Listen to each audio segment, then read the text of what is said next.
반갑습니다. 박수 안 치셔도 되는. 이들 한 달에 4번씩 여기 청년센터 우리 스타트업 캠퍼스에서 여러 가지 포맷으로 행사를 진행합니다. 지금 4월부터 시작했는데 오늘 원래 어제인데 오늘 진행하는데요. 이 소리가 계속 막 시끄러운데. 근데 4월부터 지금까지 한 행사 중에 제일 많이 오셨습니다. 박수 한번 치시죠. 여기 사실 숨어있는 페이크 인원들이 있습니다. 우리 직원들도 있고 한데 외부에서 우리 멤버십도 이 지금 행사의 소식을 듣고 오신 분들이 제일 많이 보고 앞으로도 더 많은 분들이 오시기를 기대하겠습니다. 제가 아까 말씀드린 것처럼 저희가 이 창업에 관심이 있는 분들 또 창업하시는 분들끼리 서로 공유하고 만날 수 있는 자리를 만들고 또 그 과정에 우리 창업에 관련되는 다양한 분야의 분들이 이 자리에 오셔서 여러분들에게 뭔가 창업 관련되는 이야기들, 왜 스피커가 또 여러 가지 형태의 이 공유를 할 수 있는 그런 시간으로 계속 만들어가고 있습니다. 그래서 오늘 좀 만족하지 않았더라도 다음에 또 오시면 더 좋은 프로그램들이 있을 거다 생각하시고 자주 참석해 주시기를 바라고, 오늘은 지금이 셋째 주예요.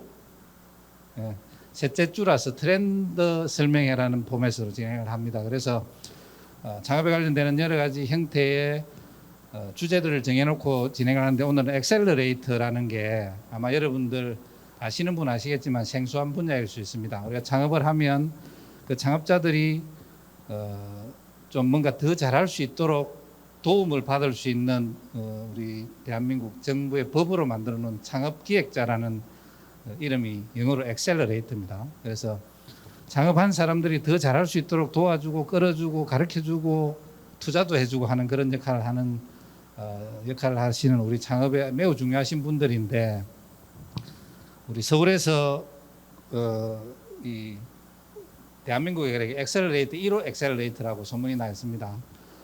크립톤의 양경준 대표님과 뭐 제가 다른 소개는 안 드리겠습니다. 여러 가지 활동을 많이 하시는 나중에 아마 대표님 소개하실 걸로 생각이 들고, 대표님과 또 우리 지역에 부산, 울산, 경남에서 이 엑셀러레이터 역할을 대표적으로 잘하고 있는 시리즈 벤처스의 곽성욱 대표를 모시고 두 분께서 생각하시는 엑셀러레이터 역할 또 창업에 관련되는 여러 가지 이야기들을 나누고, 나중에 여러분들이 질문하실 거 있으면 생각해 두셨다 질문하면서 서로 질의 응답하는 시간입니다. 그래서 하여튼 길지 않게 재미있는 시간이 될 수 있도록 구성을 했으니까 여러분들 많이 참여해 주시고 유익한 시간 되시기 바라겠습니다. 우리 양경준 대표님 모시고 강의 듣도록 하겠습니다. 네, 어서 오십시오.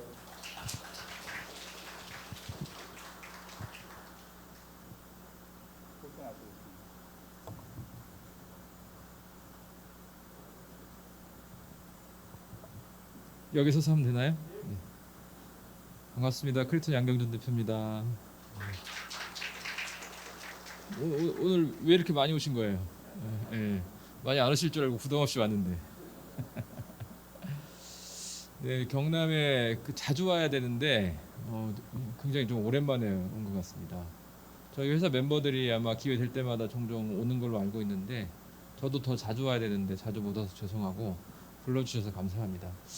제가 오늘 요청받은 주제가 그 엑셀러레이터의 역할과 의의 이런 내용이었는데 저희 회사가 어떻게 일을 하는지를 그냥 자연스럽게 말씀드리면 좀 도움이 되시겠다 싶어서 저희 일하는 방식, 저희가 어떻게 업체를 발굴하고 어떻게 엑셀러레이팅을 하고 어떻게 어떤 일을 해왔는지 이런 부분을 그냥 있는 그대로 좀 말씀드려 보겠습니다. 네, 저희 보시는 것처럼 저희 회사는 홈페이지에 대문짝마당에 이렇게 써놨어요. 크립톤은 세상을 변화시키는 기업을 위해서 존재한다. 저는 사람이 단순해가지고 말 한 대로 일을 하거든요. 그래서 저희 회사는 저희가 투자를 하는 기준, 이 회사에 우리가 투자를 검토할 수 있느냐. 그래서 첫 번째 하는 질문이 그래서 이 회사가 세상을 변화시킬 수 있어? 라고 질문을 하고 거기서 예스가 되어야 그 다음 단계로 넘어갑니다.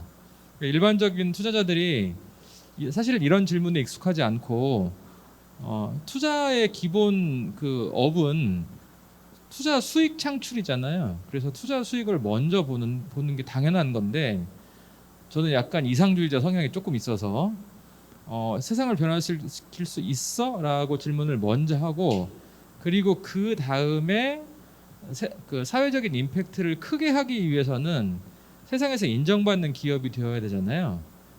열심히 하는 것도 좋지만 임팩트 관점에서는 영향력을 끼치는 큰 기업이 되는 게 중요하기 때문에 그 다음에 기업의 가치를 보는 것이 저희 방식입니다. 저희는 이제 본부장님이 소개해 주셨는데 어쩌다 보니까 저희가 국내 최장수 엑셀러레이터가 됐어요. 저희가 2000년 설립 법인이고 원래 설립일은 8월 24일입니다. 그러니까 이번 주간 정도가 이제 22주년인데 제가 또 생각이 나름 독특해서 대한민국 창업가 정신은 독립운동 정신에서 출발한다 이런 생각을 하고 있어서 저희 창립 기념일은 8월 15일로 지키고 있습니다. 여기 보시면은 저희가 좀 재밌는 게 저희는 엑셀러레이팅의 정의를 좀 따져요. 그래서 엑셀러레이터라는 게 원래 자동차에 있는 엑셀과 우리가 창업 생태계에서 쓰는 엑셀러레이터가 같은 단어거든요. 그 기본 단어 자체가 가속을 시킨다 이런 뜻이 있잖아요. 차에 들어가면 차의 속도를 높이는 가속을 시키는 역할을 하는 거고 창업 생태계에서 역할을 하면 성장을 가속시킨다는 역할을 하는 것 아니겠습니까?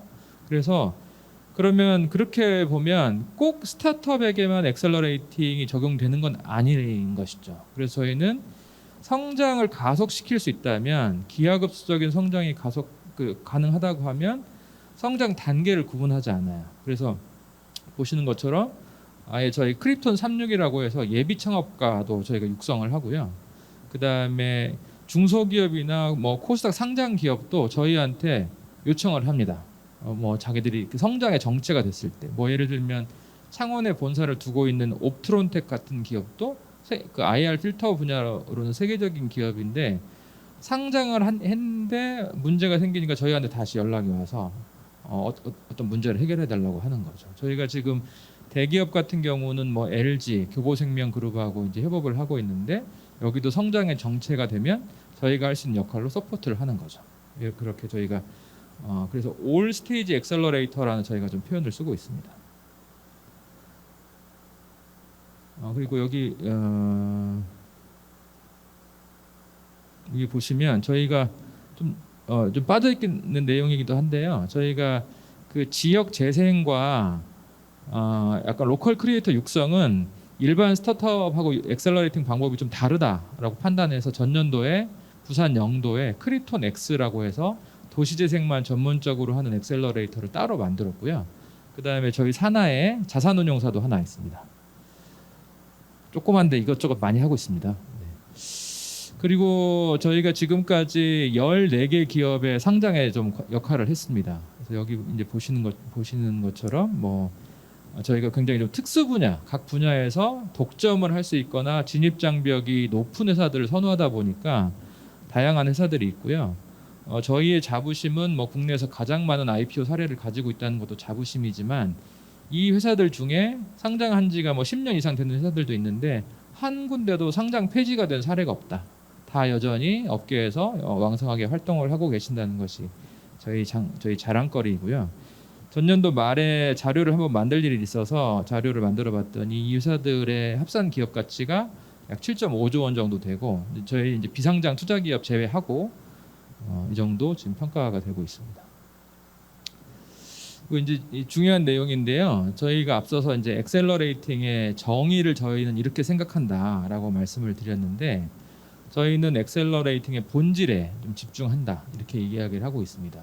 엑셀러레이팅이 저의 고민거리가 뭐냐면 엑셀러레이터들이 엑셀러레이팅의 본질을 모르고 일을 한다는 게 약간 저의 문제 의식이에요. 이제 그 이유가 있는데 저희는 이제 2000년에 국내 엑셀러레이터라는 개념이 도입되기 전부터 일을 하다 보니까 저희의 독자적인 개념을 정리를 한 건데, 국내의 엑셀러레이터들이 약간 좀 빠르게 생겨나기 시작한 게 2010년도부터입니다.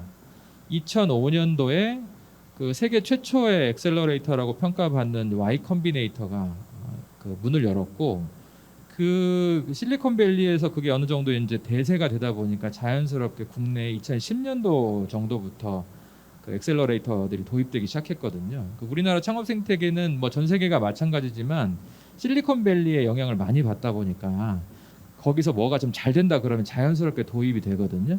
근데 문제는 뭐냐면 내실까지 알맹이까지 다 도입이 되면 좋은데, 항상 우리가 약간 그 내실을 모르고 약간 뭐 껍데기만 도입을 하는 경우들이 종종 있잖아요.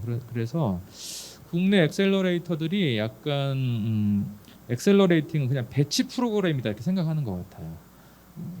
배치 프로그램의 형태가 크게 이제 세 가지 요소로 구성이 되어 있는데, 일단 공개 모집을 합니다. 주제를 정할 수도 있고, 주제 없이 좋은 팀들이 있으면 신청해봐, 손들어봐 이렇게 하는 경우도 있는데, 모집을 하고, 그럼 모집한 팀들 중에 일종의 그 선정된 팀과 탈락하는 팀을 구분을 해야 될 것 아니겠습니까? 그래서 일종의 미션을 줘서 어떤 목표를 달성하게 하거나 교육을 받게 하고, 뭐 3개월에서 뭐 길면 1년 정도의 교육 기간이 끝나고 나면 그 다음에 그 중에 최종 선정된 팀을 데모데이라는 프로그램에 올려서 이제 다음 라운드의 투자자들에게 선을 보이거나, 이런 팀들을 우리가 투자했다는 것을 선을 보이는 게 이제 데모데이인데, 크게 이제 세 단계로 구분이 되거든요.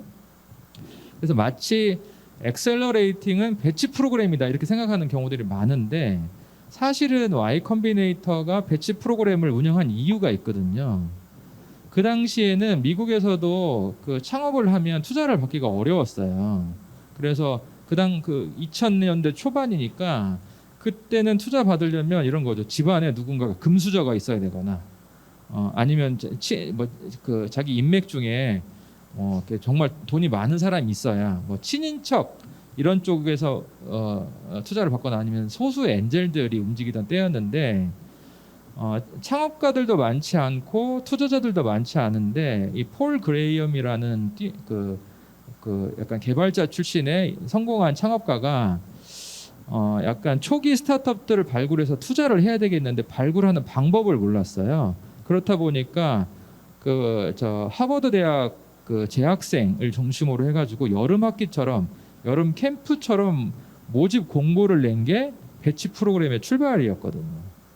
그러니까 좋은 팀들을 모으고 선발하려다 보니까 한 방법이지, 만약에 좋은 팀들을 발굴하기 위한 더 좋은 방법이 있다면 굳이 그런 방법을 안 써도 되거든요. 그런데 이제 우리가 전 세계가 비슷한데, 그런 부분들은 이제 외형적으로만 이제 그 학습을 하다 보니까 엑셀러레이팅은 마치 배치 프로그램인 것처럼 생각을 하는데, 일단 저희는 팀들을 공개 모집하지 않습니다.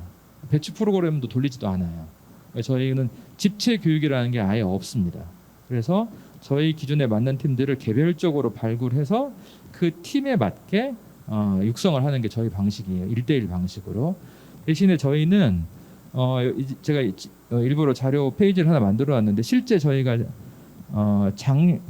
2022년이니까 이제 올해네요. 여기는 이제 우리은행 사내벤처 팀인데, 이 팀에 저희가 엑셀러레이팅한 사례를 일부러 페이지를 그대로 올려놨는데요.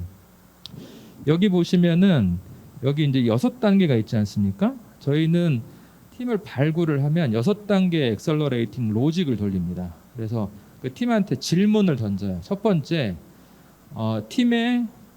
이 팀의 존재 이유는 뭐냐?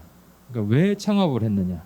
창업의 길이, 여기서 이제 창업의 길을 가고 계시는 분들은 알겠지만 되게 막 낭만적이고 로맨스 같지만 엄청 힘든 일이잖아요. 자기 인생을 걸고 해야 되는 일이거든요. 저도 창업가 출신이니까 누구보다 잘 알고 있고, 그러니까 그 힘든 길을 가야 하는데 내 인생을 걸 만한 명확한 why, 존재 이유가 없으면 그거 쉽지 않은 거거든요. 특히 요즘처럼 이제 창업 생태계에 겨울이 오기 시작하면 더군다나 더 어려워지기 때문에 why를 처음부터 확인하는 거예요. 그런데 실제로 이 질문을 하면 아무리 넉넉하게 잡아도 절반 이상의 창업가들이 대답을 잘 못합니다.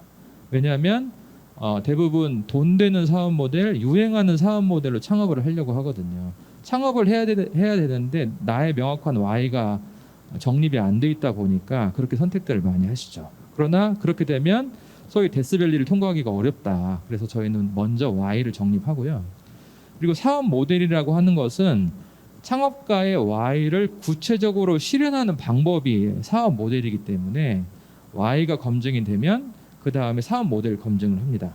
대신에 Y 검증이 안 되면 저희는 다음 단계로 안 넘어가요. 그래서 그렇게 사업 모델 검증하고 사업 모델 검증이 끝나면 그 다음에 수익 모델 검증합니다. 비즈니스는 기본적으로 돈을 벌어야 되잖아요. 그래서 아무리 트래픽이 올라가고 해도 수익을 나중에 낼 수는 있지만 처음부터 수익 모델이 명확하지 않으면 쉽지 않은 거기 때문에 수익 모델을 검증하고 그 다음에 가서 팀 구성을 검증합니다. 이 팀 구성 검증을 왜 하냐면 실제로 어떤 사업을 하려면 예를 들면 우리가 앱을 개발한다고 했을 때 앱 개발에 필요한 역할들이 있지 않습니까? 예를 들면 처음에 사업 기획을 하고 그걸 가지고 누군가가 서비스 기획을 하고 그러면 앱 기획서를 가지고 그 다음에 개발을 하고 디자인을 입히고 앱이 완성이 되면 그 다음에 이제 마케팅을 돌리고 CS를 돌리고 이렇게 역할들이 있잖아요.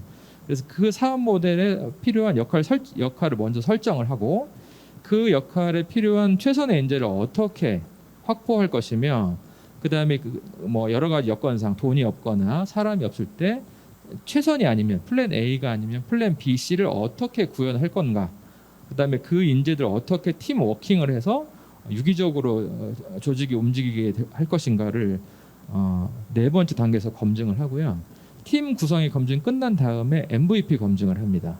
MVP는 이제 아시는 것처럼 모든 스타트업들이 반드시 거쳐야 될 과정이고 이게 사업성이 있느냐 없느냐를 확인하는 과정이잖아요. 그래서 MVP 검증을 하고 사실 MVP 검증이 굉장히 중요하고 특히 시드 투자자들 같은 경우는 요즘은 MVP 검증한 데이터를 제시하지 않으면 투자 검토도 잘 안 하려고 하거든요. 이게 필요한데 반드시 필요한데 이건 어디까지나 이 회사가 그래도 먹고는 살겠다. 고객이 돈을 쓰겠구나라는 걸 확인하는 거지. 이 팀이 스케일업 할 수 있겠다. 이걸 검증하는 건 아니잖아요. 그래서 MVP 검증이 끝나면 그 다음으로 저희는 스케일업 전략을 검증합니다. 그래서 6개 단계를 체계적으로 마치 탑쌓기를 하듯이 체계적으로 검증을 하는데 이 과정에서 창업가들이 계속해서 질문을 받고 미션을 수행하면서 자기를 점검하다 보니까 체계적으로 성장을 하게 됩니다. 그리고 여기서 끝이 아니고 이 과정이 끝나면 그 뒤부터는 저희가 엑셀러레이팅의 본질은 기하급수적인 성장이라고 말씀드렸기 때문에 미친 듯이 성장 커브를 만들어내게 하는 거죠. 그래서 저희 포트폴리오가 뭐 100%다 그렇지는 않지만 저희가 자부심을 갖는 거는 크립톤에서 엑셀러레이팅 받았다고 하면 회사의 핵심 지표 KPI의 기하급 성장 커브가 나와야 된다는 거고 이 팀의 경우에 이제 우리은행 사내벤처 팀이다 보니까 사업에 대해서 모르잖아요. 그래서 엑셀러레이팅 할 때 굉장히 많이 헤맸는데 어느 순간 이 팀이 딱 그거를 깨닫고 나더니 이렇게 지표가 나오는 거예요. 그래서 이 팀이 조금 넛지를 넣었더니 잘 따라와서 이 팀한테 준 미션은 뭐냐면 주간 단위 7% 성장. 원래 Y 컴비네이터가 팀들을 약간 몰아치기 위해서 그런 숙제를 주는데 이 팀이 왠지 해낼 것 같아가지고 그 숙제를 줬더니 처음에 한 2, 3개월은 약간 좀 버벅거리다가 그 뒤부터 지표가 나와서 지금은 이것보다 지표가 훨씬 올라갔습니다. 이 팀 이름이 생각이 안 나는데 지금 네이버 카테고리에서 이미 1등이에요. 그런 사례가 있고요. 그래서 이런 아름다운 모든 스타트업들이 바라마지 않는 아름다운 성장 곡선을 만들어내는 게 저희 역할이고 사실은 오늘 주제에 맞는 엑셀러레이터의 역할과 의의는 사실은 이런 커브를 만들어내는 것이 엑셀러레이터 역할이거든요. 그래서 조금 강조해서 제가 설명을 드렸습니다. 그 다음에 이제 저희 회사 자랑. 크립토는 이제 엑셀러레이팅에 관한 한 압도적인 성과를 낸다 이렇게 말씀드리는데 사실은 저희가 회사 홍보를 잘 안 해요. 저희가 투자한 팀들을 홍보해주기 위해서 이 팀이 투자를 받았다라는 기사는 내게 하는데 저희가 막 주도해서 외부에 기사는 안 내는데 가끔 회사를 홍보할 기회가 자연스럽게 좀 주어질 때가 있습니다. 뭐 예를 들면 국내에서 뭐 가장 그 권위를 인정받는 정주영 창업경진대회에서 이제 소위 멘토들끼리 이제 일종의 그 경쟁을 할 때 제가 6회부터 참여를 했는데 6회, 7회, 8회 3년만 참여를 했는데 3년 연속 대상팀 배출하고 제가 은퇴. 제가 2회까지 대상팀을 만들었는데 제가 좀 민망하기도 하고 그래서 농담 반 진담 반으로 내가 세 번째 해도 대상팀 만들면 나 은퇴하겠다고 했는데 실제로 그렇게 돼버려서 약간 전설을 만들고 은퇴를 한 케이스고 재밌는 게 6회 대상팀, 7회 대상팀, 8회 대상팀이 전부 지역 기업입니다. 딘메디는 광주, 클라스먼 대전, 리본이 어디였더라? 여기도 지역 기업이에요. 그래서 오히려 지역 스타트업도 충분히 전국 규모로 경쟁해서 이길 수 있다라는 걸 이제 보여준 사례이기도 합니다. 이제 저희 이제 그 타이머가 없어가지고 시간이 얼마나 남았는지 모르겠는데 저희 투자 방식은 이렇습니다. 저희는 크립토는 유행을 따르지 않는 투자를 합니다. 이게 투자자가 어쩔 수 없이 그 유행을 따라가게 돼 있어요. 특히나 우리나라 같은 경우는 해마다 그 유망한 산업이 달라지거든요. 그리고 이상하게 그 유망한 산업이 어느 날 갑자기 급부상을 했다가 경험상 한 3년 지나면 그 검증의 도마 위에 올라요. 어느 땐가는 뭐 모바일 게임이 유망하다고 해서 모든 VC가 전부 모바일 게임에 투자하고 모바일 게임에 투자 안 하면 바보 소리 듣거든요. 근데 3년이 지나면 그래서 모바일 게임에서 성공 사례가 도대체 뭐야? 이런 얘기가 나오고 어떤 때는 또 블록체인 유행하고 어떤 때는 또 뭐 디지털 헬스케어가 유행하고 항상 그래요. 그런데 크립토는 그런 유행을 따라가지 않습니다. 근데 예를 들면 펀드를 만들면 그런 특수 목적을 가지고 펀드를 만들기 때문에 자의반 타의반 유행을 따라갈 수밖에 없는데 저희는 펀드를 만들더라도 그런 이제 유행을 다 무시할 수 있도록 이제 처음부터 펀드 출자자들에게 이제 말씀을 드리기도 좀 하고요. 그래서 그 사례가 이런 거예요. 유행을 따르지 않는 투자를 한다는 것이 이제 컨텍이라고 지금 국내에서 우주 분야 스타트업 중에 가장 큰 기업 가치를 인정받고 있고 가장 빠르게 성장하고 있는 팀인데요. 이 팀도 대전 팀입니다. 이 팀은 그 우주 지상국 사업이라는 걸 합니다. 어떤 거냐면 위성으로부터 신호를 내려받으면 이걸 데이터로 전환을 해서 데이터를 판매하는 사업이에요. 근데 아시아에서 유일하고 실제로 신호를 받아서 데이터로 전환을 하고 이 데이터를 가공해서 판매하는 것까지 전 라인을 하는 건 전 세계에서 유일한 기업입니다. 이 팀에 저희가 2018년도에 시드 투자를 했거든요. 근데 그 당시에는 국내에서 어떤 분위기였냐면 대한민국에서 항공 우주는 안 돼.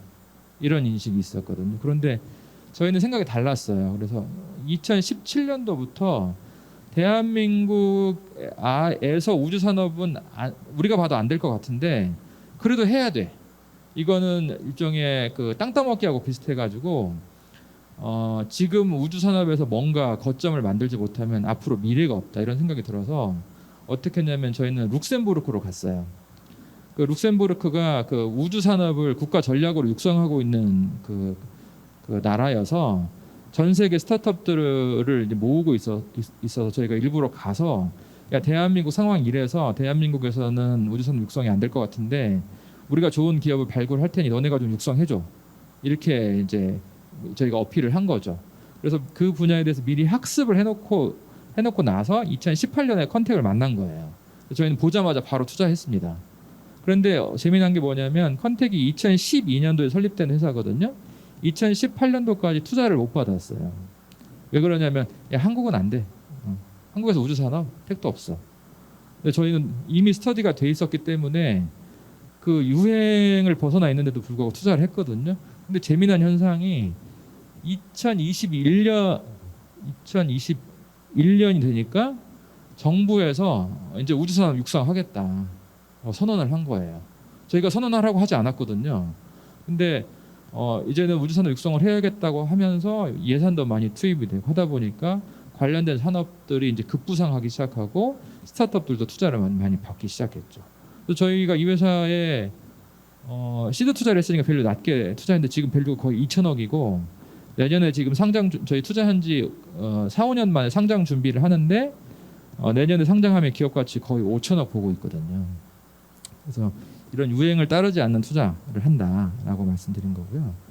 또 하나 이제 중요한 게 저희가 투자하는 팀들한테 저희가 항상 물어보는 게 있습니다. 앞에서 그래서 세상을 변화시킬 수 있느냐? 를 반드시 물어보고요. 그 단계에서 예스가 되면 그 다음에 물어보는 게 뭐냐면 그래서 궁극의 해법이냐? 이걸 꼭 물어봐요. 예전에 여러분 보셨는지 모르겠는데 예전에 그 현빈이 나오는 그 드라마에 유명한 그 말이 있었잖아요. 대사가 있었잖아요. 이게 최선입니까? 저희는 그거보다 더 강하게 물어봐요. 어떤 그 문제가 있는데 해결해야 될 문제가 있는데 그 문제를 해결하는 방법이 여러 가지가 있거든요. 근데 그 중에 궁극의 해법이라고 할 만한 방법들이 있습니다. 예를 들면 제가 이제 사례를 말씀드려 볼게요. 여기 보면은 제가 이쪽에 작게 써놨는데 플라스틱 문제를 어떻게 해결할 수 있을까? 이런 질문을 하죠. 지금 이제 기후 변화도 심각하고 환경 파괴 문제도 심각하잖아요. 그래서 환경 파괴 문제 중에 플라스틱이 자연 환경 파괴에 미치는 영향이 크다. 그래서 그 문제를 어떻게 해결하지? 이런 얘기가 이미 상당히 오래전부터 나왔거든요. 그래서 뭐 플라스틱을 쓰지 말자. 플라스틱의 구체적인 문제가 예를 들면 미세 플라스틱이 인간의 건강까지 파괴한다 이런 지적도 많이 있었고 그래서 그런 문제를 해결하겠다고 많은 캠페인도 벌어졌고 한데 거기서 이제 이런 질문을 할 수 있는 거죠. 저희 방식은 이렇습니다. 플라스틱 그 문제를 해결하는 것이 세상을 변화시키는 일인가? 어떻게 생각하세요? 예스가 쉽게 나올 수 있잖아요. 그래서 저희는 예스. 이거는 우리는 이 문제를 해결해야 되겠다. 그러면 그 다음에 저희가 하는 질문은 뭐냐면 좋아, 플라스틱 문제를 해결할 수 있는 궁극의 해법이 뭐지? 저희는 이렇게 질문을 해요. 내부의 발굴 프로세스가 정해져 있습니다. 어떤 문제를 뽑아내면 그 문제를 해결하는 궁극 해법이 뭐지? 이렇게 물어봐요. 이 단계가 사실은 엑셀러레이팅의 굉장히 중요한 단계인데요. 플라스틱 문제 어떻게 해결할 수 있을까? 이렇게만 질문하면 안 되고 이 질문의 실체를 더 파헤치는 거죠. 그래서 스터디를 해보면 이렇습니다. 플라스틱이 그러면 인간에게 해악만 끼쳤는가? 어떻게 생각하세요? 아니거든요. 플라스틱이 굉장한 장점이 있기 때문에 지금까지 많이 썼던 거죠. 플라스틱의 장점은 뭔가요? 대표적으로 두 가지 장점이 있거든요. 첫 번째, 가공성이 너무 뛰어나요. 어떤 모양이든지 만들어낼 수가 있습니다. 나무로도 못 만들고 금속으로도 못 만드는 그 어떤 모양이든지 다 만들어낼 수 있거든요. 두 번째가 뭐죠? 가격이 싸요. 그런데 가공성이 탁월하고 그 가격 경쟁력이 있는 두 가지 요건을 다 갖춘 소재가 아쉽게도 현재까지 없습니다. 그러니까 플라스틱이 환경에 미치는 영향이 분명히 심대하다는 걸 알면서도 그걸 대체하는 소재가 없기 때문에 계속 쓰는 거예요. 어쩔 수 없는 거죠. 물론 그 과정에서 그걸 대체할 수 있는 소재가 계속 개발되고 있고 그 기업들이 기업 가치를 인정받고 있는 것도 사실이지만 플라스틱의 가치가 없다고 말할 수는 없는 거죠. 그러면 저희는 이렇게 질문하는 거죠. 플라스틱이 나쁜 것만은 아닌데 플라스틱이 환경에 미치는 악영향을 해결할 방법은 무엇인가? 라고 질문을 하는 거죠. 그러면 질문이 거기까지 좀 구체화되면 거기서 그 해법을 여러 가지로 할 수 있습니다. 2단계에서 저희가 쓰는 방법이 경우의 수거든요. 저희가 학교 다닐 때 배웠잖아요. 수학 시간에 경우의 수 배웠는데 저희는 단순하게 그렇게 적용합니다. 그래서 실제로 거기에는 여러 가지 경우의 수를 가지고 스타트업들이 창업을 해요. 소셜벤처 오늘 이 자리에도 계시겠지만 소셜벤처들 중에 한때 유행했던 게 뭐냐면 텀블러였어요. 그 일회용 컵 쓰지 말고 텀블러를 쓰자. 그래서 국내뿐만 아니라 전 세계 많은 소셜벤처들이 아주 예쁜 디자인의 텀블러를 만들었죠. 그래서 그 결과는 어떤가요? 굉장히 많은 텀블러가 생겼죠. 그거는 환경에 긍정적일까요? 일부 긍정적인 영향은 있겠지만 중요한 건 궁극의 해법은 아니라는 거예요. 그런데 궁극의 해법이 이런 것일 수 있습니다. 100% 분해가 되는 예를 들면 바이오 플라스틱 이것도 당연히 궁극의 해법이 되겠죠. 플라스틱은 플라스틱인데 그러니까 가공성과 가격 경쟁력을 가진 그런 바이오 플라스틱이 있다면 그것도 궁극의 해법이 될 수 있습니다. 그다음에 이런 것도 있을 수 있지 않겠어요? 그냥 일반 플라스틱인데 이거를 완전히 분해할 수 있는 어떤 기술이 있어. 그렇다면 마음껏 써도 이게 자연에 미치는 그 환경에 미치는 영향을 없앨 수 있잖아요. 근데 실제로 플라스틱을 먹어서 없애버리는 미생물이 있습니다. 앞에서 그 정주영 창업경진대에서 저 사례 그 8회 대상팀이었던 리본이라는 팀이 그런 미생물을 찾아서 지적재산권으로 획득한 다음에 사업화하는 팀이거든요. 그것도 궁극의 해법이 될 수 있겠죠. 그렇죠? 그 다음에 또 이런 것도 있을 수 있지 않겠어요? 이 플라스틱을 완전히 원래 플라스틱은 이제 기름에서 만들잖아요. 원유에서 나프타라는 성분을 뽑아내서 그 나프타를 가지고 플라스틱을 만드는 거거든요. 그러면 어쨌든 기름이니까 이 플라스틱을 다시 분해해가지고 기름으로 돌려버려서 여기서 일종의 순환 경제를 구축을 하면 환경에 미치는 악영향이 없지 않겠냐 이렇게 생각할 수도 있잖아요. 그 공부를 엑셀러레이터가 많이 해야 되거든요. 창업자도 공부를 많이 해야 됩니다. 그러니까 그렇게 궁극 해법들 몇 개를 찾죠. 그러면 여기서도 하나의 문제에 대해서 예를 들면 해법이 한 30개쯤 나올 수 있는데 이 중에 궁극의 해법이라고 하는 것은 대개 5개 이내, 대개 뭐 1개에서 3개로 정리가 되거든요. 그럼 저희는 그것까지 먼저 다 공부를 해놔요. 그리고 나서 궁극의 해법을 가지고 창업한 팀을 발굴하는 게 저희 방식입니다. 그러니까 공부도 많이 해야 되고 시간도 많이 걸리지만 승률이 높을 수밖에 없어요. 답을 알고 가는 거잖아요, 사실. 그래서 그 팀을 발굴해내면 그 팀이 정말 사업을 잘 할 수 있는지 없는지만 검증하고 엑셀러레이터로서 그러니까 가이드, 러닝메이트 역할만 하면 되거든요. 그래서 그 중에 한 팀이 이런 팀이에요. 아직 저희가 이제 투자 확정해놓고 외부에 알리진 않았는데 리보테크라는 회사가 있습니다. 검색해 보면 뭐 기사가 몇 개 안 나오는 회사인데 이 회사는 어떤 기술을 가지고 있냐면 연속식 열분해 기술을 가지고 있는데 지금 열분해가 새롭게 유행하는 기술이거든요. 뭐냐면 기존에는 플라스틱을 일종의 재생에너지를 사용한다고 하면 다 소각을 시켜버렸잖아요. 근데 소각은 재생으로 분류가 되긴 하는데 그 환경에 유해하거든요. 그 가스가 배기가스가 나오기 때문에 그래서 요즘은 앞으로는 국내에서 소각로 더 못 만들어요. 그래서 이제 그것을 대체할 수 있는 기술이 열분해인데 뭐냐면 열분해는 플라스틱을 태워서 없애버리는 게 아니라 녹여서 다시 기름으로 만드는 기술이에요. 근데 이런 기술들이 이미 20여 년 전부터 연구를 하기 시작했는데 생산성이 안 나왔고 실제로 기름을 만들어도 기름의 가치가 별로 없어요. 품질이 낮아가지고. 그리고 심지어 그 기술마저도 이게 약간 회분식이라고 하는데요. 회분식 또는 배치식이라고 얘기하는데 공정이 뭐냐면 일종의 그 밥솥 같은 데다가 플라스틱을 몽땅 집어넣어요. 밥솥을 플라스틱을 쪄요. 밥을 찌듯이. 그러면 거기서 녹여내면 한 번 밥을 빼내고 또 플라스틱 집어넣고 그러니까 이게 연속식이 안 된다는 거죠.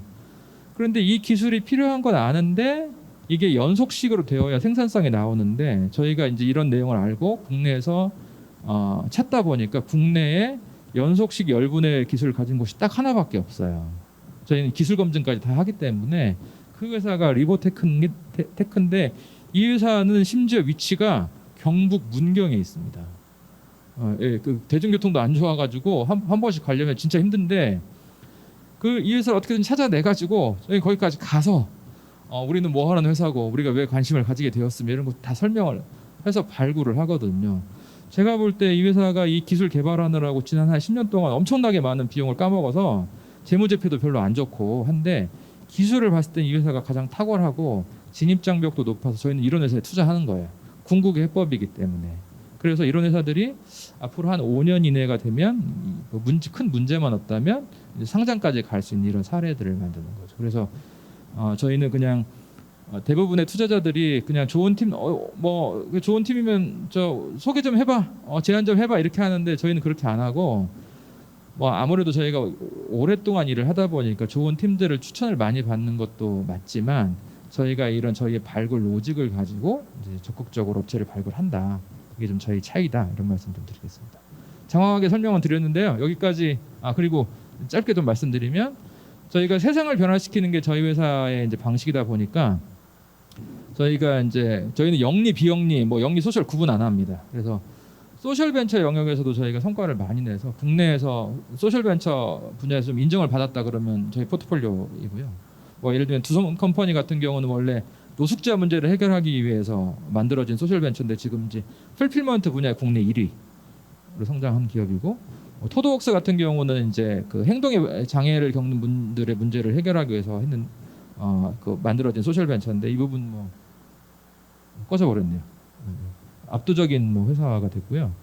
그다음에 이제 마지막인데 저희가 지역 창업 생태계에서도 성과를 많이 내서 경남도 저희 전략 지역 안에 들어가는데 저희가 창업 생태계 활성화 전략 지역이라고 해서 제주, 강원, 그다음에 부울경을 하나의 경제권으로 봐서 이렇게 해서 지역마다 성공 사례를 만들어내는 일을 하고 있습니다. 네. 감사합니다. 시간 오버한 것 같은데 죄송합니다.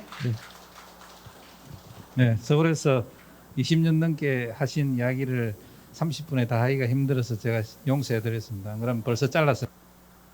네, 이어서 우리 부산의 곽 대표님께서 또 남은 시간 동안 아주 시간을 적절하게 잘 활용하고 마무리하고 나중에 질의응답하도록 하겠습니다.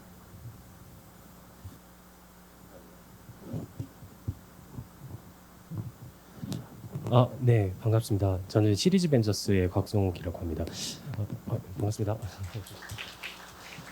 저는 일단 양 대표님께서 엑셀레이터의 실제 역할과 의의에 대한 부분들을 너무 디테일하게 잘 설명을 해주셨고, 그리고 제가 말씀해주셨던 기업들에 대한 발굴 부분들 같은 경우에도 투자사의 입장에서도 굉장히 많이 저도 좀 접목을 해야겠다는 생각들을 많이 했습니다.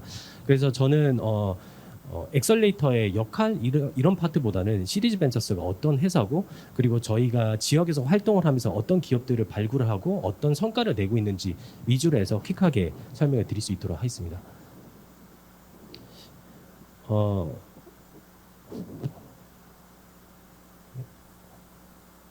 네, 앞에서 대표님께서는 말씀을 해주셨지만 엑셀레이터의 본질 부분들은 결국은 러닝메이트라고 생각을 합니다. 왜냐하면 초기의 기업들이 본인들이 창업을 진행한 이후에 실제 본인들의 역할, 그러니까 역할과 그다음에 본인들이 가지고 있는 기술을 통해서 성장을 하는 것도 핵심적인 부분들이 있겠지만, 한 회사가 성장을 하고 스케일업하고 IPO까지 가는 이런 포인트에는 여러 가지 지원들이 좀 필요로 하거든요. 그런 측면에서 저희 엑셀레이터는 옆에서 사이드에 붙어서 팀들의 러닝메이트의 개념 부분들을 한다고 생각을 하시면 좋을 것 같습니다. 근데 저희가 타 투자사와의 가장 큰 차별점이라고 할 수 있는 거는 저희는 부산, 울산, 경남이라는 동남권에 집중을 하고 있는 엑셀레이터라는 게 가장 큰 차별점인 것 같습니다. 이 부분에 대해서는 제가 좀 더 어떤 차별점이 있는지에 대해서는 설명을 좀 드릴 건데요. 저희가 2017년도에 2017년도에 저희가 엑셀레이터를 설립을 했을 때, 그때 당시에 저희가 부산에서 처음 시작을 하게 됐는데요. 저의 컨셉 부분들은 그거였습니다. 실제 지역에 많은 스타트업들이 있는데 많은 스타트업들이 좋고 기술도 있고 좋은 성장 가능성이 있는 팀들이, 대부분의 팀들이 투자를 유치를 하기 위해서 서울로 계속 진출을 하시더라고요. 그래서 저희가 저를 포함해서 코파운더인 박중성 대표랑 생각을 했던 게, 지역의 우수한 팀들이 왜 굳이 서울로 가야 되냐, 지역에서도 저희가 만들어진 이런 재원들과 펀드를 통해서 저희가 직접적으로 한번 키워보자라는 컨셉으로 저희가 처음 시작을 하게 됐습니다. 맨 마지막에도 좀 더 부연 설명을 드리겠지만, 저희가 초기 기업들을 투자를 하는 재원 중에서는 그래도 한 230억 정도의 자원으로 기업들을 투자를 하고 있습니다.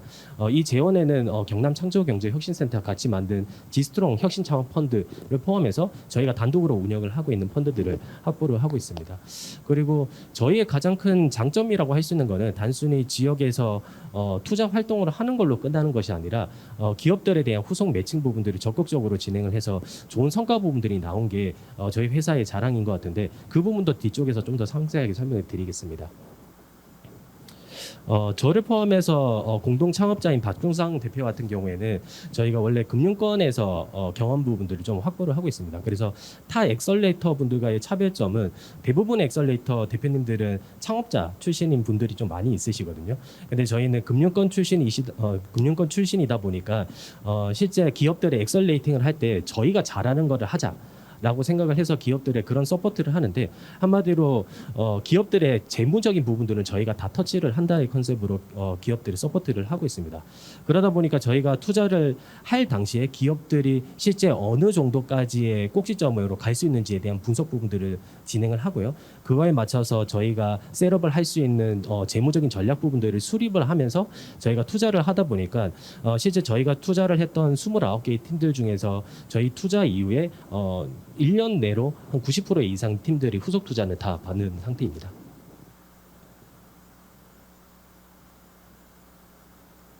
네.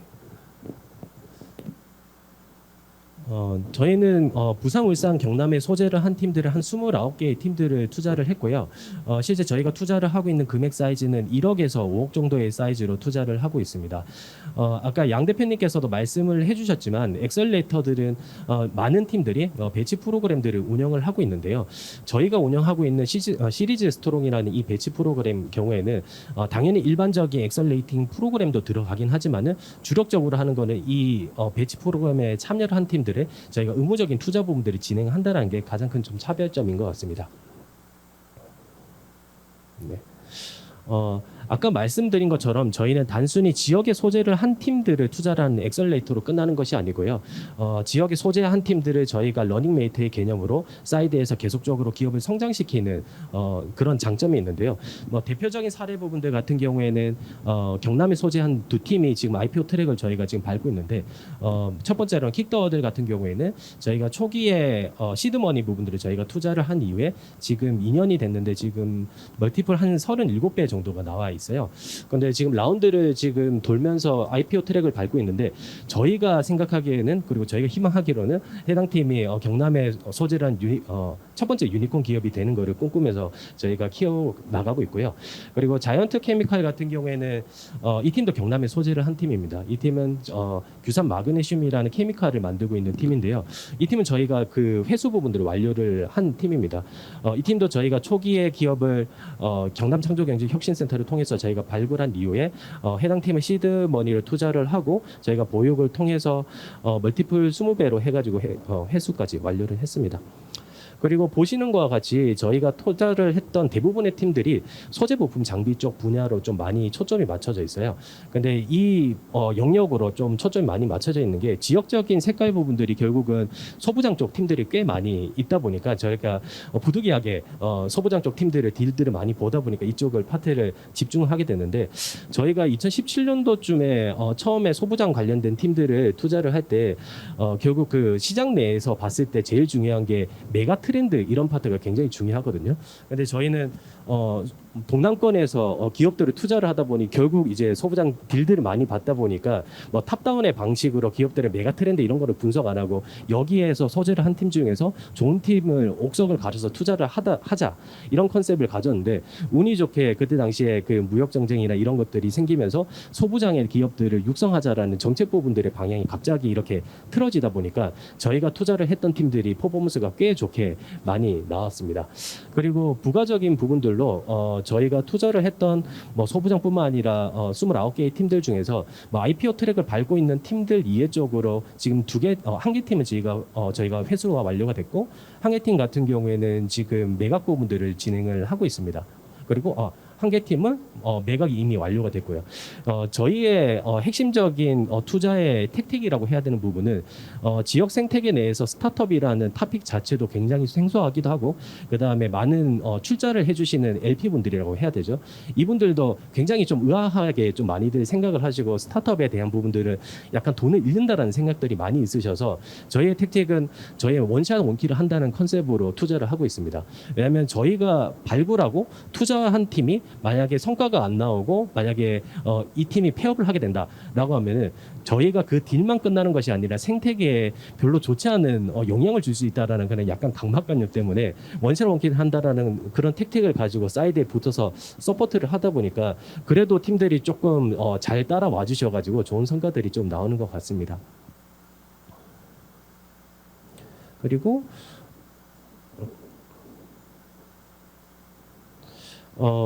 저희의 또 다른 장점 부분들은 결국 초기 기업들을 투자를 한 이후에 이 기업들이 어떻게 성장을 잘 하고 있냐 없냐를 보려고 하면 결국 이 팀들의 지금의 그 후속 투자 부분들을 어떻게 받고 그다음에 이 팀이 시장 내에서의 그 회사 밸류에이션이 어떻게 측정이 되고 있는지가 어떻게 보면 투자사에 측정을 할 수 있는 기준점이 되는데요.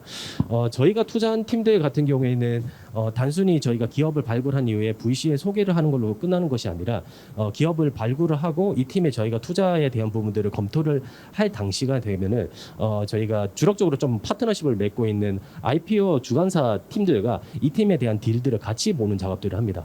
왜냐하면 대부분의 팀들이 엑시 포인트를 가져갈 수 있는 가장 큰 그 포인트는 결국 IPO거든요. 근데 이 IPO 주관사들의 기준점에서 봤을 때 해당 팀의 아이템과 그 시장 영역 부분들이 IPO까지 갈 수 없다라고 판단이 된다고 하면 실제 저희가 투자를 할 때 좀 여러 가지 각도로 다른 택틱을 그러니까 전략 부분들을 수립을 해야 돼요. 뭐 예를 들어서 M&A 전략을 세운다든가 이런 쿠션 부분들을 달기 위해서 저희는 맨 마지막에 있는 IPO 팀들과 같이 논의를 하면서 딜들을 투자를 하다 보니까 훨씬 더 단순히 저희가 투자하고 그냥 끝내버리는 게 아닌 후속 투자에 대한 매칭 부분들이 훨씬 더 용이하게 잘 되고 있는 상황입니다. 그리고 저희가 이번에 그 경남 창조경제혁신센터와 같이 팁스 프로그램도 저희가 운영사로 선정이 됐습니다. 지역에는 실제 팁스 프로그램이 좀 많이 절박한 상황이었어요. 근데 저희가 한 그러니까 3번 시도했는데 3번을 떨어지고 4번째 이렇게 선정이 됐는데 그때 가졌던 컨셉 부분들도 지역에 소재를 하고 있는 소재 부품 장비 분야에 있는 팀들을 주력적으로 육성한다 이 컨셉으로 해서 저희가 팁스 프로그램에 선정이 됐습니다. 그리고 저희 같은 경우에는 자체 배치 프로그램 자체로 봤을 때는 뭐 이런 일반적인 엑셀레이팅 프로그램들 이해적인 부분들을 추가적으로 하고 있는 것들이 지역에 소재를 하고 있는 많은 창업적 관련된 이 기관들과 유기적인 관계 부분들을 통해서 기업들의 기초 체력 부분들을 쌓는 작업들을 좀 많이 하고 있습니다. 뭐 예를 들어서 뭐 그러니까 공장을 하나를 설립을 해야 되는 이런 스타트업이 있다라고 했을 때 단순히 저희가 투자를 하게 되는 시드머니인 1억에서 5억의 자금으로는 공장을 설립하기가 힘들거든요. 그래서 저희는 조금 적극적으로 기보나 중진공이나 이런 팀들과 제휴를 해서 그쪽에서 융자 부분들을 저희가 끌어오는 대신에 저희가 투자를 약정을 건다던가 이런 방식으로 기업들의 초기에 조금 하드웨어적인 측면 부분들이 많이 들어가는 팀들의 경우에는 이렇게 서포트를 하고 있고요. 그리고 각각의 지역에 있는 이런 다양한 프로그램들에 대한 부분들을 저희가 계속적으로 매칭 작업들을 통해서 단순히 저희의 자금만으로 이 팀이 그 초기의 단계에서 성장을 하는 게 아니라 뭐라 해야 될까 지역의 다양한 프로그램들로 복합적으로 기업을 서포트를 한다라고 생각을 해주시면 좋을 것 같습니다.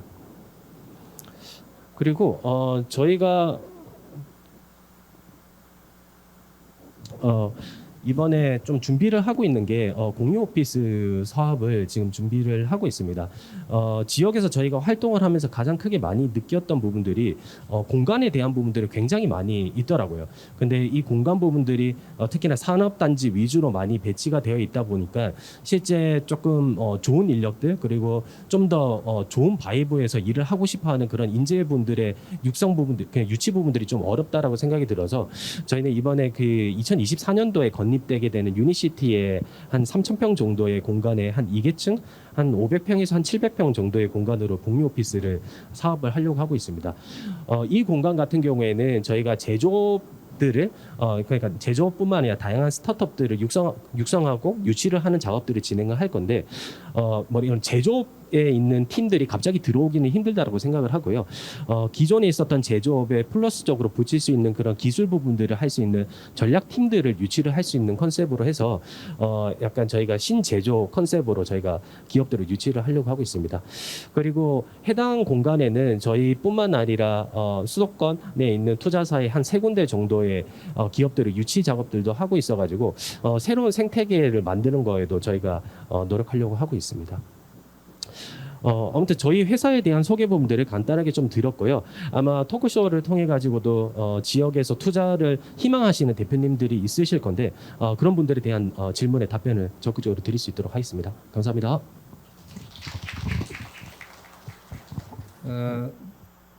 우리 그 엑셀러레이터라는 이름으로 그냥 아무나 할 수 있는 게 아닙니다. 기본적으로 등록하고 승인 받아야 되는 게 엑셀레이트인데 작년 연말 기준으로 300개가 넘었고 올해 지금 3, 4월 달에 뭐 370, 한 400개 정도 되는 걸로 알고 있습니다. 그래서 우리 많은 엑셀레이터들이 역할을 하고 있고 일부 언론 기사를 보면 엑셀레이터 많긴 한데 실제 나한테 주는 도움이 뭐냐, 나는 투자 하나도 못 받고 있다, 엑셀러레이터만 많으면 뭐하냐, 이런 이야기도 많이 있긴 합니다. 근데 뭐 그 엑셀레이터의 유용성을 따지기 전에 우리 두 분 대표님처럼 상당히 적극적으로 열심히 하시는 우리 엑셀레이터들도 있고 그렇지 않은 엑셀레이터들도 있어서 조금 차이는 납니다만 여러분들이 작업해 나가는데 매우 중요한 파트너일 거라고 생각이 듭니다. 그래서 그런 관점에서 오늘 두 분 대표님께서 회사를 운영하시는 방법, 또 철학, 또 투자한 기업들에 대한 또 소개, 또 다양한 형태의 사업들까지 설명을 해주신 아마 많은 도움이 되셨을 거라고 생각합니다. 그래서 화장실 갔다 오신 분 오시면 이야기 시작하려는데 뭐 오시는 동안 질문이 있으시면 아까부터 기다리고 계신 것 같더라고. 질문해 주시면 네, 답변하도록 하겠습니다. 안녕하십니까. 스튜디오 예배 임청미라고 합니다. 저는 그 지역의 문화를 발굴해서 캐릭터로 만들고 그것을 이제 웹툰이나 애니메이션이나 굿즈 이렇게 사업화하려고 하는데요. 사실 그런 문화 콘텐츠 자체가 인력도 필요하고 시간도 필요하고 뭐 자본도 필요한 건데 투자받기가 사실 힘들거든요. 그 오징어 게임도 10년이 걸렸다고 하잖아요. 그래서 뭐 오징어 게임 BTS 얘기하면 투자하면 좋겠다. 뭐 포켓몬 얘기 얼마나 이제 커갈 수 있는 시장이냐라고 하지만 사실 직접적인 투자를 받기는 많이 이제 꺼려 하시더라고요. 근데 저희가 이런 문화 콘텐츠에서 투자를 받기 위한 어떤 전략이나 준비할 게 있을지 그런 조언을 얻고 싶습니다.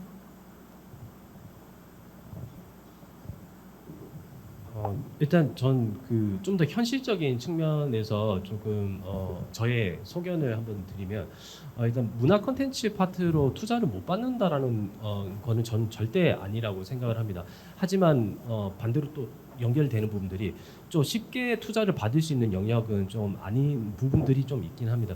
그러면 우리 팀이 만약에 투자를 유치를 하기 위해서는 어떤 초점 맞춰야 될까라고 했을 때 방금 제가 말씀을 드린 것처럼 당연히 우리 팀의 기초 체력 부분들을 쌓는 작업들을 많이 해주셔야 되는데 우리 팀이 아이템 그 특히나 뭐 캐릭터나 이런 쪽 관련돼 가지고 초기에 투자를 한 게 투자사 입장에서는 굉장히 부담이 되거든요. 그래서 다양한 정부 과제 사업들로 체력을 쌓은 다음에 그 다음에 활용을 할 수 있는 거는 지역에서 만들어지고 있는 주목적이 이제 달려져 있는 그런 펀드들이 있습니다. 뭐 예를 들어서 소셜 임팩트 펀드들도 있고요. 그 다음에 지금 경남문화예술진흥원에서 지금 만들고 있는 개인 투자 조합이나 이런 것들이 있는데 이런 실제 지역에서 만들어지고 있는 펀드들에 대한 재원들에 대한 부분들을 조금 트래킹이 돼서 거기서 매칭이 되는 게 오히려 조금 빠르게 투자를 유치를 할 수 있는 방법이지 않을까라고 생각을 합니다.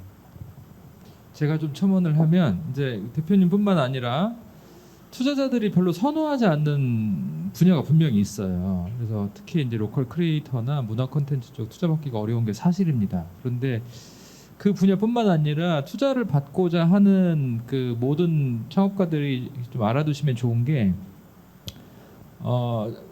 투자자는 왜 투자를 할까 이 생각을 하셔야 돼요. 아까도 제가 잠깐 말씀드렸지만 저희도 뭐 아무리 제가 뭐 회사가 되게 멋진 척하고 설명을 드렸지만 저희도 투자업을 하는 거기 때문에 투자 수익을 창출하지 않으면 회사의 지속 가능성을 담보하기가 어렵잖아요. 그래서 모든 투자자들의 목적은 동일해요. 투자 수익을 얻는 거죠. 그럼 투자 받으려는 회사는 어떻게 해야 되겠습니까? 투자자가 어떻게 하면 투자 수익을 낼 수 있을까를 설명해 줘야 되잖아요. 그런데 많은 창업가들이 우리가 하는 걸 얘기를 하려고 하지 어필하려고 하지 투자자들에게 어떻게 수익을 우리가 안겨줄 수 있다는 전략 제시를 안 하죠. 그럼 당연히 투자자들은 투자 안 하겠죠. 그렇죠? 그러니까 이렇게 하면 우리가 기업 가치가 커질 수밖에 없으니까 투자자 너희도 수익을 얻을 수 있어라고 명확하게 얘기를 해야죠. 투자 유치는 알아두시면 좋은 게 철저하게 투자 유치는 협상입니다. 협상의 기본 룰은 뭔가요? 내가 원하는 걸 나도 얻고 상대방이 원하는 거를 상대방도 얻어야 되잖아요. 근데 내가 투자를 받고 싶은데 상대방이 원하는 걸 채워주지 않으면 딜이 형성이 안 되지 않습니까? 그래서 그걸 알아야 돼요. 그래서 처음에 투자를 받고자 하면 처음부터 스케일업 전략, 기업 가치를 상승시킬 수 있는 전략을 먼저 설계를 하시고 그거를 제시하셔야 돼요. 도움이 되셨으면 좋겠습니다. 네. 서울의 우리 양경준 대표님은 매우 서울스럽게 말씀하셨죠. 잔인하게 아니면 안 된다 이런 의미로 들립니다. 실제 아까 이제 기업을 선정하고 투자하는 과정에 안 되면 그 단계 안 넘어간다 했잖아요. 그런 것처럼 어떤 분야라서 안 된다 이런 이야기는 틀린 말인 것 같고 내가 어떻게 투자를 받을 건지에 대한 준비 어떤 과정이 매우 중요하지 않겠나 이런 생각합니다. 지금 협상이라 했는데 이제 협상에 서울말로 써서 딜이라 했는데 사실 투자 받는 게 거래입니다. 내가 어떤 걸 줄 수 있어야 내한테 투자를 할 건지에 대한 거래 과정이라서 그런 관점에서 내가 거래를 할 수 있는 어떤 포인트를 잡아가는 게 투자를 위한 준비 과정이 아닌가 생각이 듭니다. 네, 또 다음 질문하십시오.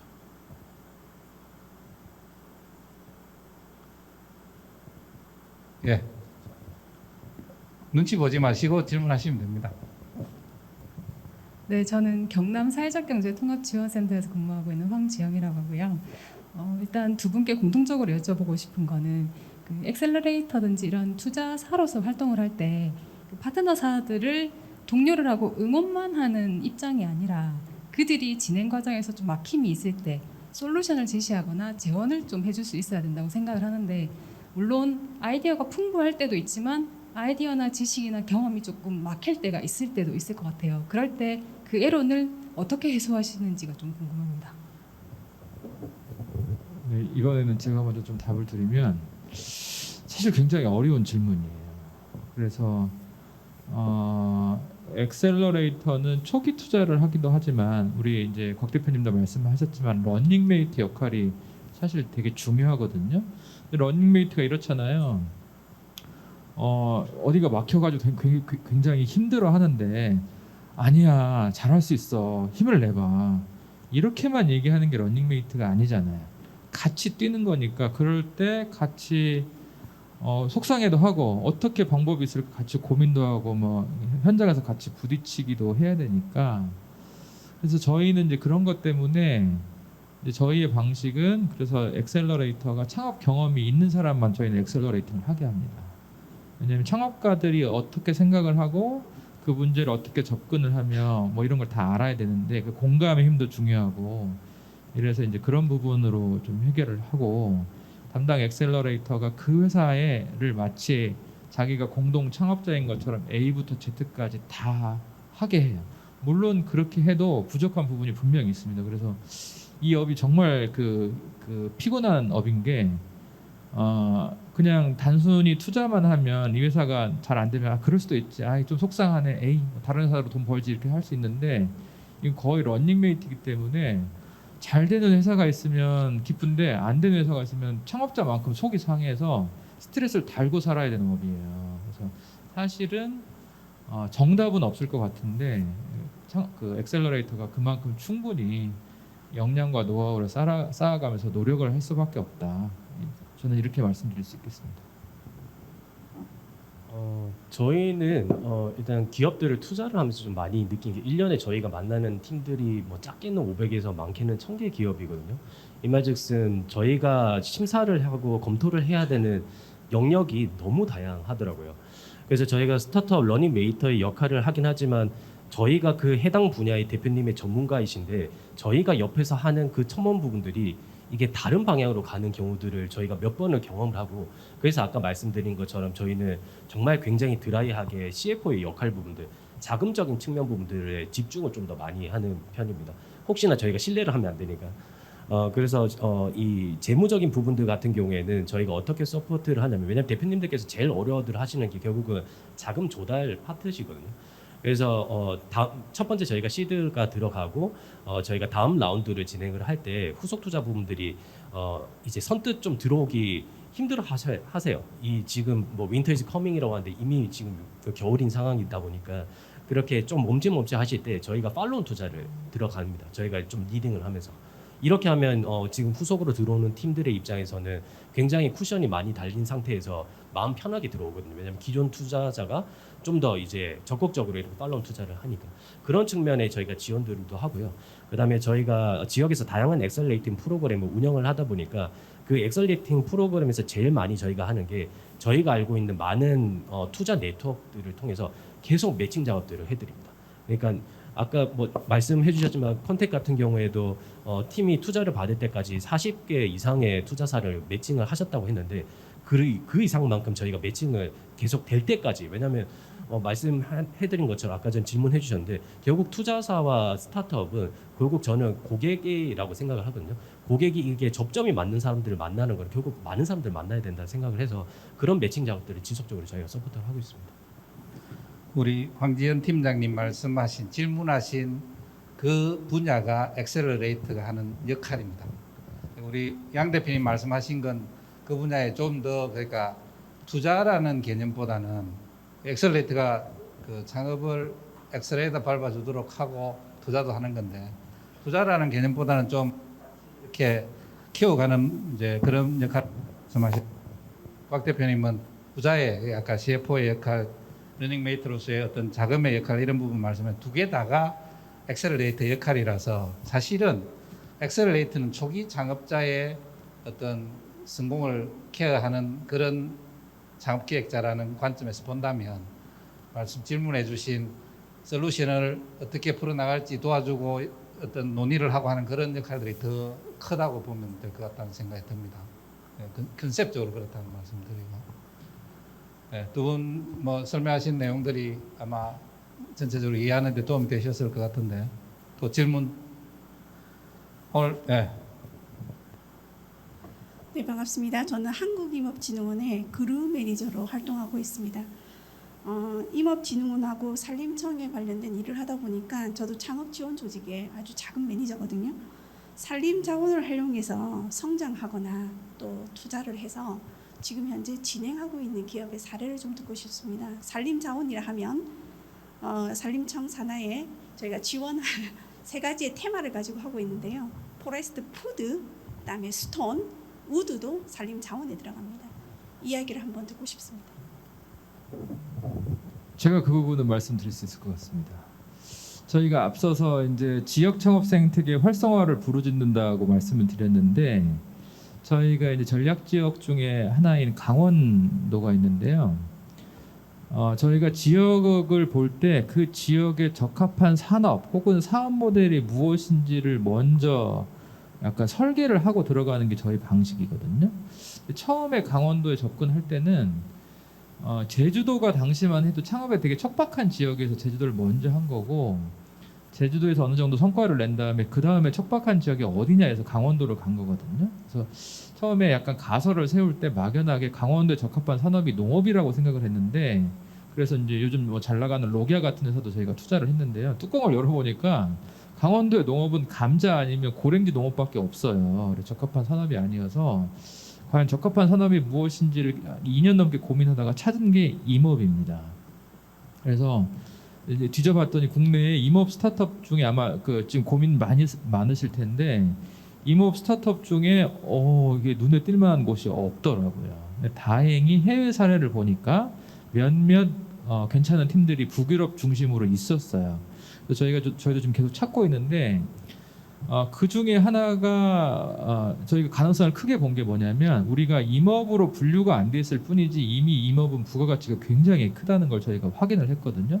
예를 들어서 우리가 많이 먹는 아스피린도 원래 나무에서 나오는 거고, 그 다음에 뭐 진코민도 나무에서 나오는 거고, 그 다음에 자작나무에서는 그 항암제로 활용하거든요. 그러니까 이게 약간 의학, 뭐 신약 이런 것으로 분류가 되고 임업으로 분류가 안 됐을 뿐이지 굉장히 가능성이 큰데, 대표적인 게 이제 아마 임업진흥원에서도 많이 연구하실 텐데 나노셀룰로스.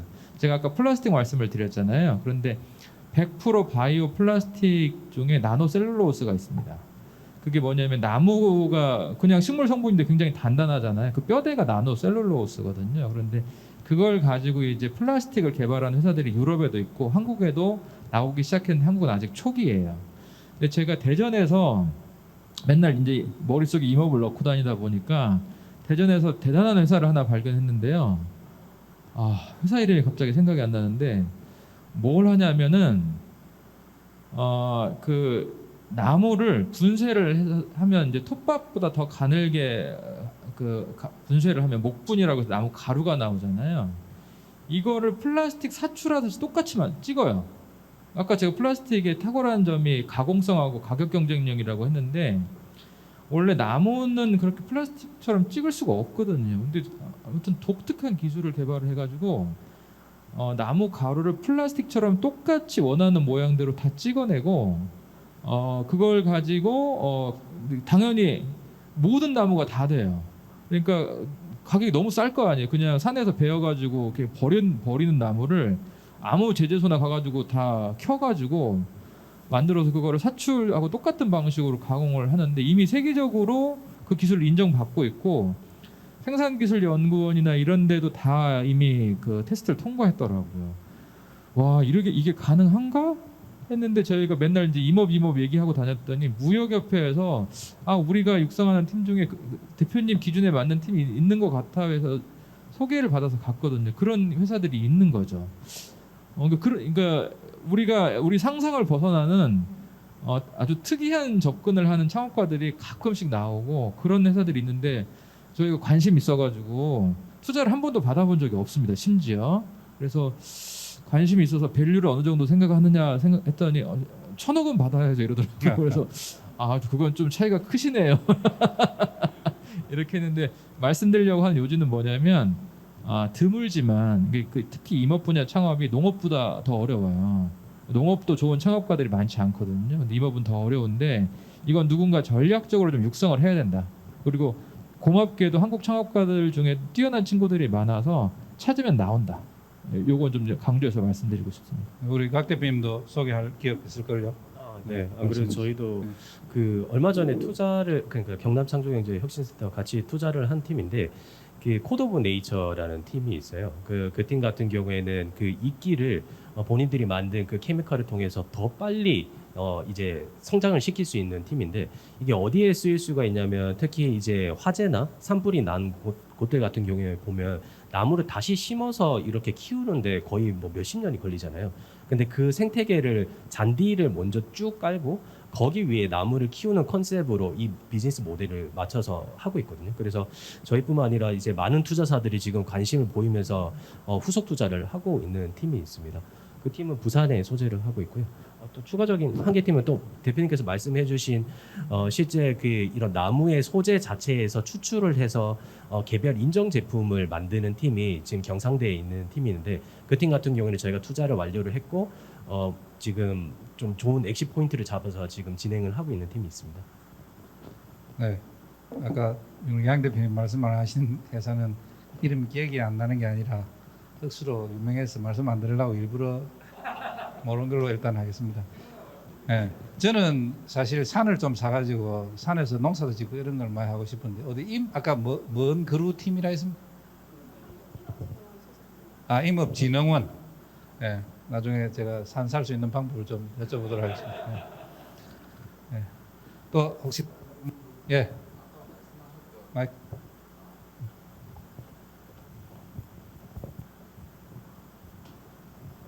실례가 안 된다면 아까 그 말씀하셨던 그 사출 방식이라는 게 그 제가 알고 있는 코르크나 아니면 요즘에 제가 알고 있던 뭐 커피 찌꺼기를 이용한 뭐 안경테라든지 뭐 그런 것도 만드는 거 제가 본 적은 있거든요. 그런 방법들을 말씀하시는 건가요? 그거하고 좀 달라서 저도 기술이 제가 전공이 화학공학이거든요. 네네. 근데 제가 사출 회사도 직접 운영을 해본 경험이 있어서 좀 디테일을 아는데 그런 기술이 아니고 나무 성분을 탄화를 시켜요. 굉장히 좀 특이한 기술입니다. 네. 또 다른 질문? 저쪽. 잠깐 다음에 갈게요. 네. 아직 시간 많이 있습니다. 걱정하지 마세요. 안녕하십니까. 저는 루미코믹스 대표 박준식이라고 합니다. 아까 엑셀러레이터에 대해서 이런저런 설명을 해주셨는데요. 그 자금 조달을 제어하고 다른 분야에서 어떤 도움을 주시는지에 관해서 좀 구체적인 사례를 좀 들어보면 좋을 것 같습니다. 한 번만 답변하세요. 하우스마다 자기 다 개성이 있고 강점이 있거든요. 그래서 어떤 하우스는 우리가 이 부분을 특화시켜서 지원을 한다. 어떤 하우스는 이 부분을 특화시켜서 지원을 한다. 다 이런 차이가 있기 때문에 특히 엑셀러레이터의 도움을 받으시려면 그런 하우스별로 어떤 장단점이 있는지를 좀 공부하시는 게 좋습니다. 제가 이제 자주 하는 얘기가 뭐냐면 투자사는 스타트업에 대해서 공부하거든요. 근데 스타트업은 투자사에 대해서 공부를 잘 안 해요. 그냥 돈만 투자받으면 좋다 이런 생각들을 혹시 하신다면 그건 바람직하지 않고 우리 분야라든지 우리의 약간 철학이라든지 맞는 그 투자사들이 분명히 있습니다. 그래서 그런 곳들을 좀 잘 찾으시는 게 저는 좋다고 생각하고 예를 들면 저희 경우는 약간 저희는 뭐라고 하죠? A부터 Z까지 우리가 할 수 있는 지원을 다 한다. 라는 게 저희 컨셉인데 예를 들어서 저희가 그런 마케팅을 직접 지원할 수 있느냐 이런 건 아니잖아요. 그래서 이 회사가 마케팅 중에 이러이러한 포인트가 필요하다. 예를 들면 뭐 그로스 마케팅이 필요하다 그러면 저희가 어떻게 해야 되는지는 알고 있는데 그 분야에 대해서 저희가 전문가는 아니기 때문에 네트워크를 잘 가동해야 돼요. 그거를 정말 잘하는 파트너를 둬서 그런 부분들을 매칭해줘야 되고 예를 들면 요즘 많이 생기는 게 이제 경기가 어려워지면 이제 법적 이슈가 많이 생기거든요. 뭐 그 임직원들 간의 이슈도 많이 생기고 그다음에 뭐 거래처 뭐 투자사들하고도 이슈가 생길 수 있기 때문에 그런 부분에서는 엑셀러레이터가 이 문제는 어떻게 해결해야 된다라는 방향 제시는 하되 그 부분을 잘 해결할 수 있는 뭐 법무법인을 연결한다든지 이런 네트워크 힘을 좀 잘 활용해야 됩니다. 그런 부분까지 잘 갖춰져 있는 엑셀러레이터들을 좀 잘 선별하시면 좋죠.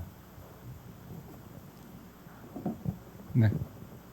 그 질문하신 분 우리 대표님이 이제 질문하신 거 좀 다를 수 있는데 어떻게 하면 엑셀러레이터들을 만나서 내가 도움을 받을 수 있을까 이런 의미로 저는 받아들였어요. 그래서 엑셀러레이터를 만날 수 있는 방법은 여러 가지가 있습니다. 투자를 받기 위해서도 만나고 내가 창업을 하는데 내 창업 어떤 방법이 제대로 됐는지 확인하기 위해서도 만나고 하는 여러 가지 방법들이 있을 텐데 그냥 무턱대고 누구 만나러 간다고 해서 만나주지 않을 겁니다. 그런 관점에서 본다면 창업하는 과정에 여러 가지 멘토링하는 프로그램이나 또는 이런 우리 공간에서 같이 만나서 이야기할 수 있는 그런 프로그램들 사이에 가면 엑셀레이터 분들이 계시고 그런 멘토 분들이 계실 때 내 창업 내가 이런 어떤 역할을 하고 있는데 내가 앞으로 엑셀레이터 분들의 도움을 어떻게 받으면 좋을지에 대한 그런 어떤 멘토링도 좀 받으시고 나중에 그들을 어떻게 효과적으로 만날 수 있는지를 좀 알게 될 수 있을 거라는 생각을 합니다.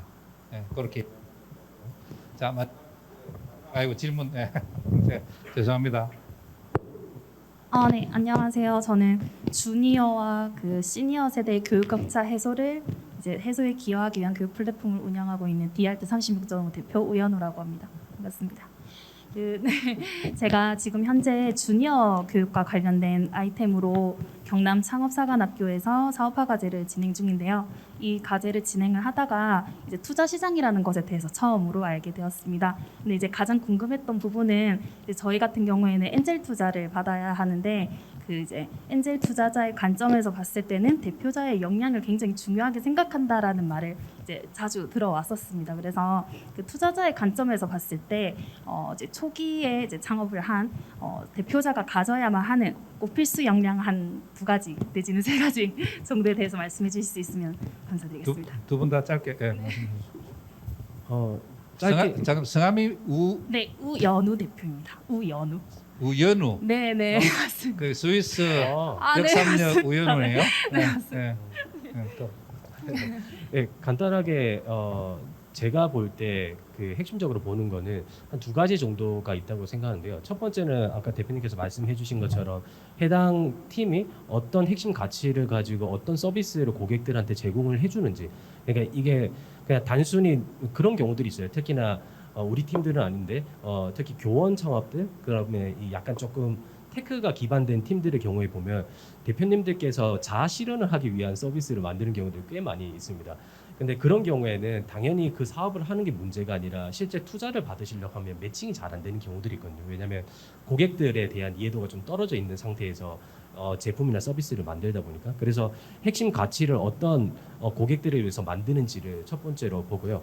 그리고 두 번째는 이거는 조금 굉장히 그레이 존에 있는 단어긴 한데 대표님께서 어떤 센스를 가지고 있는지를 좀 많이 보는 편입니다. 그 센스라는 게 결국 사업 부분들을 추진을 할 때 제일 중요한 게 우리 아이템의 기술력 이런 것뿐만 아니라 대표님께서 어떻게 투자자와의 커뮤니케이션을 하시는지, 그리고 팀에 있는 팀원들을 어떻게 관리를 하시는지, 대표님 스스로 어떻게 브랜딩을 만드시는지, 이런 게 어떻게 보면 저는 센스라는 단어 안에 다 들어간다고 생각하거든요. 저희는 그래서 그런 두 가지 포인트는 핵심적으로 좀 보는 편입니다. 저희는 세 가지 정도 봅니다. 첫 번째, 이제 저희가 계속 강조하는 기업가 정신. 이 창업을 통해서 어떤 문제를 해결하려고 하나, 그 부분에 대해서 정말 진정성 있는가, 기업가 정신. 두 번째가 실력. 비즈니스를 하는 거잖아요. 우리가 비영리를 하는 게 아니라서. 그래서 당연히 그 매출을 일으키고 이익을 낼 수 있는 실력, 그다음에 팀을 만들 수 있는 실력을 보는데, 제가 지금까지 이 업을 오래 하면서 기업가 정신이 저 우주 끝까지 가 있는 분들 많이 만났거든요. 근데 그분들이 더 잘 망해요. 왜냐하면 세상을 변화시킨다는 의지는 강한데 그거를 실현할 수 있는 실력이 준비가 안 돼 있는 거죠. 그런데 또 실력만 충만한 분들이 있어요. 예를 들면 저는 그런 사람이 아닌데 그 이제 실력을 타고났다. 날 때부터 이 사람은 돈을 버는 재주가 있구나. 이런 분들이 틀림없이 있거든요. 근데 이분들 중에 기업가 정신이 없는 분들은 떼돈을 벌지만 세상에 오히려 해를 끼칩니다. 그래서 저희가 순서대로 우선순위대로 기업가 정신, 그 다음에 실력을 보고, 세 번째가 참 어려운데 균형 감각을 봐요. 기업가 정신하고 실력의 균형 감각까지 맞는 분들을 제가 그렇게 많이 못 봤거든요. 근데 그런 분들은 거의 유니콘 되시는 것 같더라고요. 토스의 이승건 대표 이렇게 보면은 이 사람이 부천과 영감인가 막 이런 심리적 안정감도, 물론 그렇다고 마음속에 괴로움과 스트레스가 없는 건 아니겠지만 그런 분들을 가끔 보는데 뭐 야놀자의 이수진 대표, 뭐 토스 이승건 대표, 뭐 배달의 민족의 김봉진 대표 보면 산전수전 다 겪어서 그런지는 모르겠으나 그런 균형 감각까지 있더라. 이렇게 세 가지 크게 보고 있습니다. 네. 센스가 상당히 중요하다. 센스는 있어. 네, 예? 균형 감각이 저희는 그 기업가 정신과 실력 사이의 균형 감각을 보는 겁니다. 예, 왜냐하면 둘 중에 뭐 하나는 크고, 예를 들면 뭐 기업가 정신이 80인데 실력이 20%이면 이거를 양쪽에 맞추는 과정에서 시행착오 비용이 발생하거든요. 저희는 둘 다 수치가 높기를 바라니까 그런 것들. 근데 고맙게도 저희가 맞추는 작업을 하기 전에 처음부터 균형 감각에 맞는 분들이 매우 드물게 있어요. 그런 분들 만나면 이거 완전히 이제 횡재했다 이렇게 보는 거죠. 네. 패널로서도 한번 더 질문을 좀 드리고 싶은 게, 기업가 정신이라는 부분들이 스타트업 대표님들께서 굉장히 조금 어려워하는 이제 정의다 보니까, 혹시 대표님께서 좀 어떻게 생각을 하시나요? 사실 이런 질문이 자주 안 나오는데요. 답변하기 어려운 질문이라. 근데 저희는 기업가 정신을 아주 심플하게 봅니다. 이제 저희 키워드가 두 개거든요. 세상을 변화시키고 싶은가, 진심인가. 저희는 이것만 봐요. 그래서 근데 여기 이제 보니까 대부분 MZ 세대 같으신데요. 요즘 저희 약간 고민이 뭐냐면 MZ 세대 창업가들 중에 이런 말씀 좀 조심스러운데 소시오패스 성향의 창업가들이 점점 늘어나는 것 같아요. 근데 통계적으로 소시오패스 성향이 그 인구 100명 중에 4명 정도 있거든요. 근데 이제 지금 MZ 세대가 사실 굉장히 험한 세대를 살고 계시잖아요. 그렇다 보니까 비율이 높아지는 것 같은데, MZ 세대의 특징이 뭐냐면 자기를 철저하게 감춰요. 이해관계를 추구하고 자기를 철저하게 감춰서 본 모습을 보기가 어렵거든요. 그러니까 표면적으로는 분명히 세상을 변화시킨다고 하는데 실제로는 아닌 분들이 많은데 이걸 검증하기가 갈수록 어려워집니다. 그래서 이제 그런 부분도 저희도 이제 조심하려고 하는데, 이제 약간 그런 관점에서 저희는 이제 생각하고 있습니다.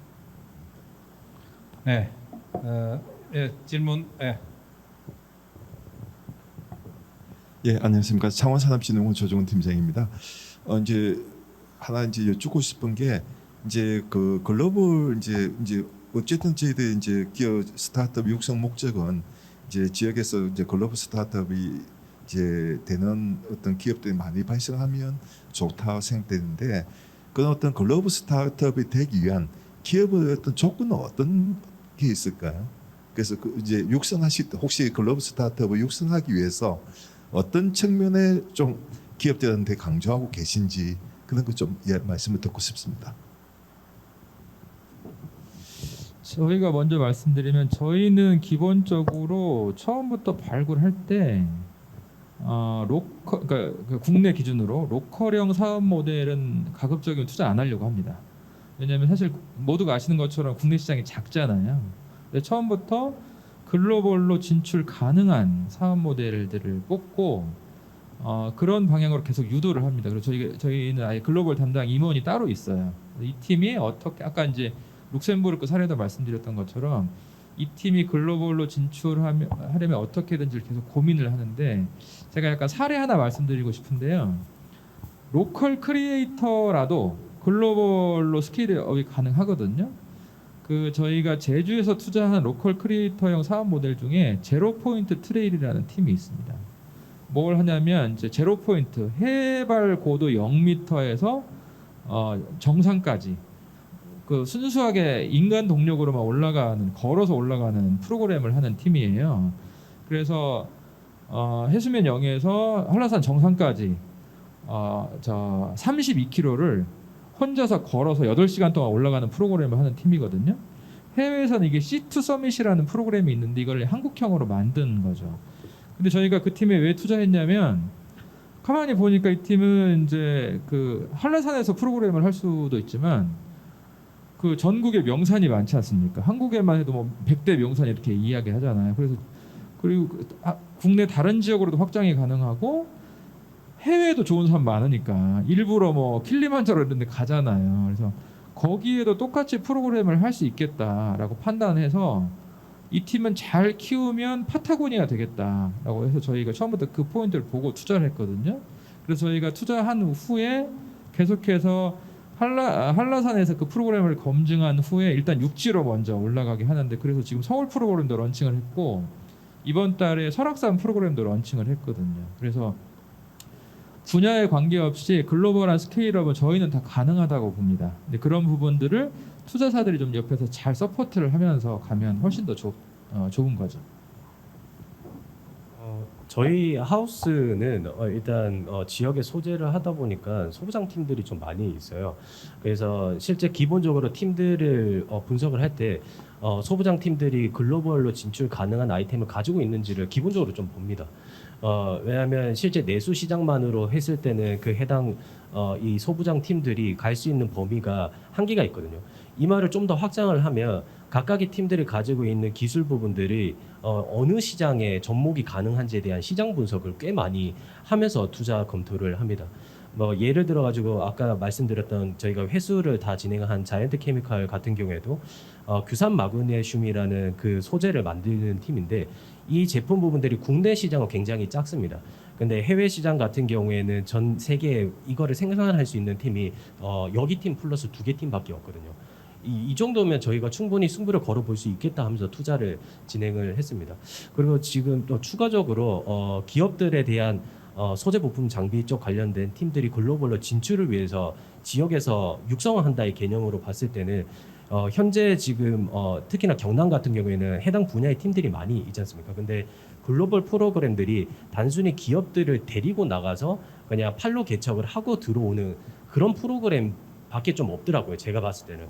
그래서 지금 저희가 이번에 팁스 프로그램을 하면서 컨소시엄으로 맺은 VSV 캐피탈이라는 이런 팀들 같은 경우에는 아예 동남아시아에서 소재 부품 장비와 관련된 인프라랑 이런 거에 굉장히 투자를 많이 하는 팀이거든요. 그래서 이쪽 팀과 계획을 잡고 있는 게 경남에 소재를 하고 있는 이런 진출이 가능한 팀들을 아예 그냥 이 팀들이 팔로 개척을 하는 걸로 끝나는 게 아니라 설비 부분들까지 글로벌로 진출할 수 있는지를 검토를 하는 그런 프로그램을 저희는 좀 기획을 하고 있습니다. 예, 오늘 질문과 답변에 자연스럽게 1+1 답변이 되는 바람에 더 많은 질문을 받을 수 있어야 되는데 마무리를 해야 될 시간이 된 것 같습니다. 혹시 질문, 제가 마지막 질문자 또 하실 거예요? 그러면 이제부터 1+1 하지 말고 한 분을 해서 두 분까지 질문 받도록 하겠습니다. 귀한 네. 마이크 감사드립니다. 네. 이게 제가 좀 바보 같은 질문일 수가 있는데요. 얼마 전에 제가 이호를 보는데 소카 대표님이 그 답변을 이렇게 하시더라고요. 이렇게 성공하실 줄 알았냐 하니까 나는 몰랐다. 근데 제가 이제 그 보면서 제일 현실적인 느낌이 지금 여러 그 투자 대상에 대한 뭐 포인트들을 말씀하는데 어찌 보면 그 포인트들을 다 갖추고 창업을 해서 하시는 분들이 많지는 않을 것 같습니다. 그래서 이제 생태계로 보면 그 사업들이 또 어찌 보면 도태될 수밖에 없는 거기도 한데 대부분 이제 엑셀레이팅을 기대하는 사람들은 꼭 펀딩에 대한 내용뿐만이 아니라 저도 이제 많은 멘토링 프로그램을 통해서 엑셀러레이터들을 만나봤지만 그분들은 제 사업을 끝까지 들여다보고 이래 멘토할 수가 없는 부분이지 않습니까? 그래서 대부분의 창업가들은 그 안개 낀 그 구름 속을 걷어가는 과정을 하고 싶은데 엑셀러레이터의 도움을 받고 싶은 거죠. 근데 항상 그 문제가 이제 닭이냐 달걀이냐의 문제로 이제 다시 가게 되더라고요. 그래서 뭐 여러 분야에서 아까 밸런스가 있는 것도 말씀하셨지만 그런 데서 상당히 부족할 수도 있을 업체들이나 창업가들이 어필을 해서 뭐 의지라든지 뭐 기타 등등의 부분에서 또 도움을 받을 수 있는 그런 포인트가 뭐가 있을까 또 방법이 어떻게 될까에 대한 부분들이 굉장히 이제 궁금합니다. 네. 양 대표님 답변해 주시죠. 네, 그렇게 고민스러우실 때는 저희한테 연락하시면 되고요. 예. 그 사실은 이제 혼자 고민하지 마시고 엑셀러레이터나 투자사를 만나는 게 필요하신 게 뭐냐면 창업가나 창업팀 스스로도 우리가 그 자기에 대한 평가를 제대로 못하는 경우가 있어요. 그러면 제3자의 시각이 필요하거든요. 근데 투자사나 엑셀러레이터는 그런 부분의 감각이 더 발달하고 훈련된 조직이지 않습니까? 그래서 그런 뷰를 제시해 줄 수 있는 팀을 만나야 되는데 예를 들면 아까 자료에도 나왔는데 요즘 국내 교육팀 중에 제일 잘 나가는 팀 중에 하나인 그 클라썸이라는 팀이 있어요. 이번에 1,000억 밸류로 투자를 받는데 저희가 그 학생 때 만났거든요. 근데 봤는데 이 팀이 자기들의 포텐셜이 뭔지를 자기들도 모르더라고요. 막 열정적으로 설명을 하는데 대학에서 뭐 교육에 뭘 해결하겠다고 하는데 정주영 창업경진대 나왔을 때 그 팀에 관심을 안 가졌거든요. 근데 저희 눈에는 이 팀이 가진 포텐셜이 보였어요. 다행히. 그래서 그 팀한테 이렇게 피버팅을 해보는 게 어떻겠느냐고 했더니 다행히 그 팀이 따라줘서 실험을 했는데 거기서 빵 터져버린 거예요. 그래서 이제 그 팀을 이전부터 만났던 팀 그 투자사들이 하는 얘기가 뭐냐면 이 팀이 이렇게 잘 될 줄 몰랐다는 거예요. 사실 저희도 몰랐거든요. 이렇게 잘 될 줄 저희도 몰랐어요. 근데 어떤 넛지를 넣어줘서 그런 부분들을 실험을 하다 보니까 그렇게 되는 거거든요. 그래서 소카도 당연히 그렇게 기대를 했겠지만 그렇게 잘 될 줄 저는 몰랐다고 생각하는데 그런 부분은 이 창업가들의 약간 장점이 실험을 많이 해볼 수 있다는 건데 약간 그래도 성공 가능성이 높은 실험을 하기 위해서는 좋은 엑셀러레이터, 좋은 파트너들에 계속해서 약간 인사이트를 얻는 작업을 저는 하셔야 된다고 생각합니다. 네, 고민이 상당히 공감이 되고 양 대표님 만나려면 서울까지 가셔야 될지도 모르니까 가까이 계신 곽 대표님이나 저희 센터에 오셔도 되니까 하여튼 그 방법을 찾고 지속적으로 같이 생각하고 고민할 수 있는 그런 파트너가 있어야 된다라는 거에 대해서는 공감합니다. 그게 엑셀러레이터든 아니든 그런 고민이 좀 해결될 수 있는 방법을 만들어냈으면 좋겠다는 생각을 합니다. 네, 마지막 질문입니다. 박 대표님 답변하시는 걸로. 안녕하십니까. 저는 이제 크로스보더 셀러를 위해서 IT 솔루션을 개발하고 있는 피가이언의 황지은이라고 합니다. 아까 이제 양 대표님께서 궁극적인 해법을 이용한 이제 솔루션을 제시하는 게 중요하다고 말씀하셨는데 저도 이제 플랫폼을 개발하면서 막 기능 같은 거 어떻게 이제 후킹을 하냐라는 걸 고민해봤을 때 욕심이 되게 많이 생기더라고요. 근데 저는 이제 IT 전공자는 아니고 저도 공대 출신에 이제 IT를 하려다 보니까 여러 가지 고민들이 많이 생겨요. 그래서 그런 궁극적인 해법이라는 게 진짜 많이 공부를 해야지 얻을 수 있는 해안이라고 생각이 드는데 어떻게 이런 인사이트를 좀 습득을 하시는지 그 비법에 대해서 궁금합니다. 양 대표님 지정 질문이라서 지정 답변하세요. 이게 어렵고도 쉬운데요. 사실은 궁극의 해법을 찾는 건 논리 게임입니다. 예를 들면 세계적인 컨설팅 회사 맥킨지에 가도 이런 논리 훈련을 시키거든요. 그래서 그 하나의 질문에 대해서 똑같은 여기 앉아 계신 모든 분에게 문제 하나를 주고 궁극 해법을 얘기해 보라고 하면 여러 개 나오거든요. 한 30개 나올 수 있어요. 근데 이건 논리 훈련을 해야 돼요. 논리 훈련을 자꾸 돌려서 거기서 이게 궁극 해법이구나를 찾아내는 작업이 필요합니다. 이게 그냥 단순히 매뉴얼로 되는 게 아니라 이거 훈련을 많이 해야 돼요. 네. 혹시 답변을 못 해서 섭섭한 거 없죠? 말씀하십시오. 예. 하셨던 부분을 조금 답변 드리고 싶은 게 지역에서 실제 저희가 그 엑셀레이터로 활동을 하다 보면 물리적인 한계가 있습니다. 왜냐하면 제가 그 컨택이 오고 만나 뵙기를 요청하는 팀들이 너무 많이 있다 보니까 실제 모든 팀들을 저희가 다 디테일하게 서포트를 해드리는 게 좀 한계가 있거든요. 그래서 이제 대표님께서 더 자주 경남에 와주시면 더 많은 분들의 기회가 저희는 시리즈에 업혀가려고요. 저희는. 그 말씀을 꼭 드리고 싶어서. 예, 좋습니다. 뭐 더 질문하실 분 계실지 모르겠지만 아까 1+1 답변을 제가 못해서 시간이 걸렸다고 생각하고 혹시 마지막으로 잠깐 짧은 질문 하실 분 계세요? 예.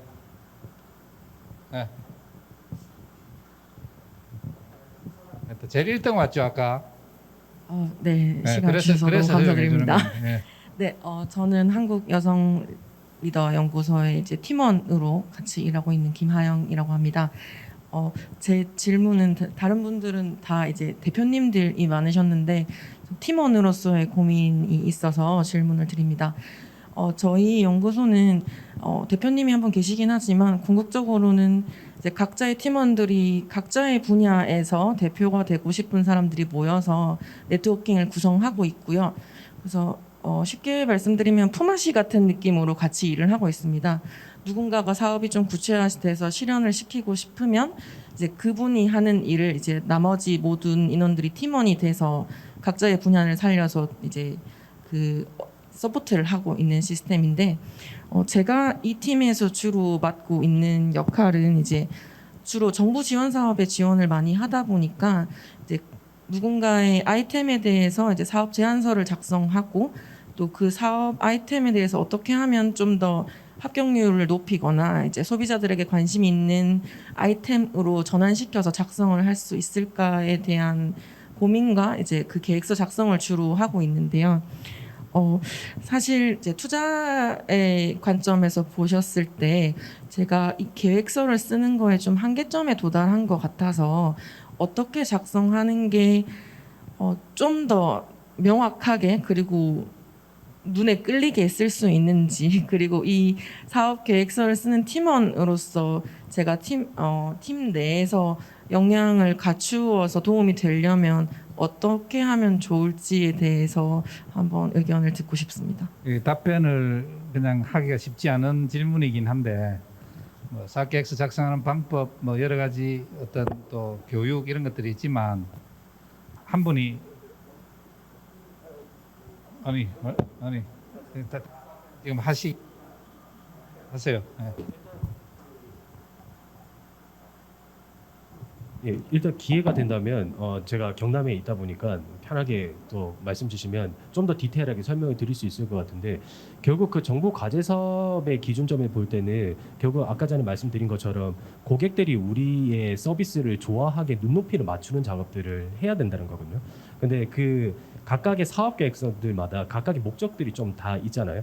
근데 대부분의 지금 정부 과제 사업들의 초점에서 선정을 하는 가장 큰 첫 번째 KPI가 이 팀이 투자를 받을 수 있냐 없냐의 관점을 굉장히 많이 봅니다. 왜냐하면 각각의 기관들도 본인들의 KPI가 있는데 그 그 하나가 어찌 보면은 뭐 새로운 고용 창출도 있겠지만 투자 유치거든요.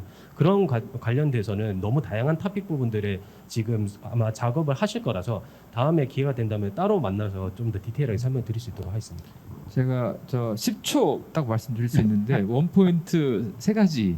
1번 제목 페이지에서 회사의 아이덴티티를 명확하게 제시한다. 두 번째 내러티브 설계가 매우 중요하다. 논리 전개. 이래서 이렇고 이래서 이렇고 이래서 우리는 투자 받을 만한 가치가 있다는 내러티브 설계가 매우 중요하다. 세 번째 밸류에이션은 팩트 20%와 포텐셜 80%로 만들어진다. 포텐셜 100을 제시하면 소설이고 팩트 100을 제시하면 기업 가치가 안 나오고 이만큼의 팩트가 있기 때문에 포텐셜 80이 만들어진다는 논리를 설계하셔야 돼요. 심플하죠? 네, 10초는 지났습니다. 네, 그러니까 방금 말씀하신 주제는 그냥 이렇게 말로 표현하기 힘든 부분이라서 나중에 센터든 우리 주위에 계신 만나서 네, 어떻게 하면 좀 더 나은 방법을 할 수 있는지 정답이 없으니까 한 번 더 검토해 보시는 걸로 그렇게 하도록 하겠습니다. 이제 지금 제 마지막 질문자 보면서 오늘 말씀드리고 싶은 게 다음에 오시더라도 질문 빨리 하십시오. 그러면 질문 못 합니다. 오늘 저같이 이렇게 자비로운 사람이 있어서 질문했지 질문을 빨리빨리 많이 좀 해주시면 좋겠다는 생각이 오늘 분야는 뭐 엑셀러레이터라는 하나의 분야였지만 다양한 분야 이야기들을 좀 많이 나누었고 여러분들한테 도움이 되셨을 거라고 믿습니다. 앞으로 또 이런 자리가 계속 마련될 수 있도록 계속적으로 저희들 노력할 테니까 자주 오시고 아직 남았는데 왜 마무리하느냐 생각하셨는지 모르겠지만 두 분 지금 귀하신 분 오셨으니까 네트워킹 하시면서 인사 나누시고 명함 받으시고 해서 나중에 필요하면 또 도움 받는 그런 시간 가지시고 오늘 행사 마무리하도록 하겠습니다. 고생하셨습니다.